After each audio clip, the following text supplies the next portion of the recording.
आज की भाग दौड़ भरी ज़िंदगी में इंसान के पास फुर्सत के दो पल भी नसीब नहीं हैं। घर से दफ्तर, दफ्तर से घर, कभी घर ही दफ्तर बन जाता है। यानी इंसान के काम की कोई सीमा नहीं है। वह हमेशा खुद को व्यस्त रखता है। इस व्यस्तता के कारण आज मानव शरीर तनाव, थकान, बीमारी इत्यादि का घर बनता जा रहा है। उसने हर प्रकार की सुख सुविधाएं तो अर्जित कर ली हैं, किंतु उसके सामने शारीरिक एवं मानसिक तौर पर स्वस्थ रहने की चुनौती आ खड़ी हुई है।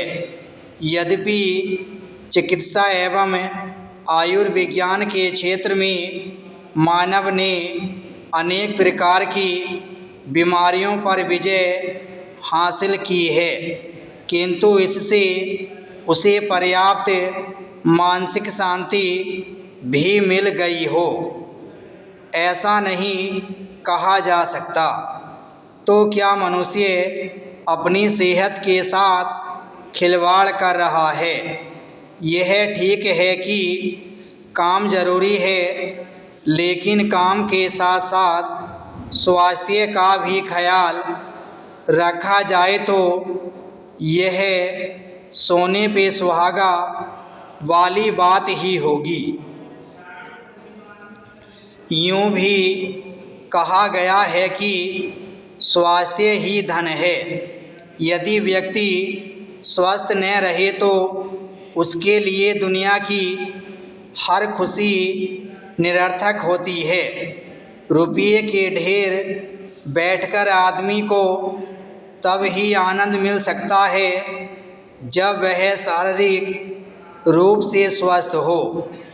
स्वास्थ्य की परिभाषा के अंतर्गत केवल शारीरिक रूप से स्वस्थ होना ही नहीं, बल्कि मानसिक रूप से स्वस्थ होना भी शामिल है। व्यक्ति शारीरिक रूप से स्वस्थ हो किंतु मानसिक परेशानियों से जूझ रहा हो तो भी उसे स्वस्थ नहीं कहा जा सकता।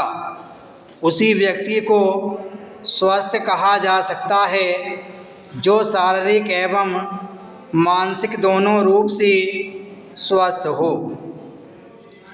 व्यक्ति का शरीर एक यंत्र की तरह है।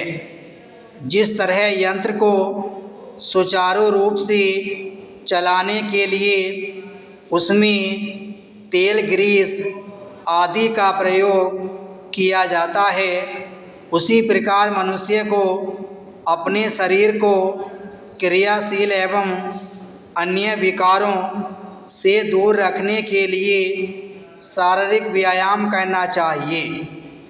शिक्षा एवं मनोरंजन के दृष्टिकोण से भी व्यायाम का अत्यधिक महत्व है। नागरिकों में देश प्रेम का अभाव राष्ट्रीय एकता में सबसे बड़ी बाधा के रूप में कार्य करता है, जबकि राष्ट्र की आंतरिक शांति तथा सुव्यवस्था और बाहरी दुश्मनों से रक्षा के लिए राष्ट्रीय एकता परम आवश्यक है। यदि हमें भारतवासी किसी कारणवश छिन्न भिन्न हो गए तो हमारी पारस्परिक फूट को देखकर अन्य देश हमारी स्वतंत्रता को हड़पने का प्रयास करेंगे। इस प्रकार अपनी स्वतंत्रता की रक्षा एवं राष्ट्र की उन्नति के लिए राष्ट्रीय एकता परम आवश्यक है और राष्ट्रीय एकता बनाए रखना तब ही संभव है जब हम देश के प्रति अपने कर्तव्यों का पालन करेंगे। यह हमारा कर्तव्य है कि सब कुछ न्योछावर करके भी हम देश के विकास में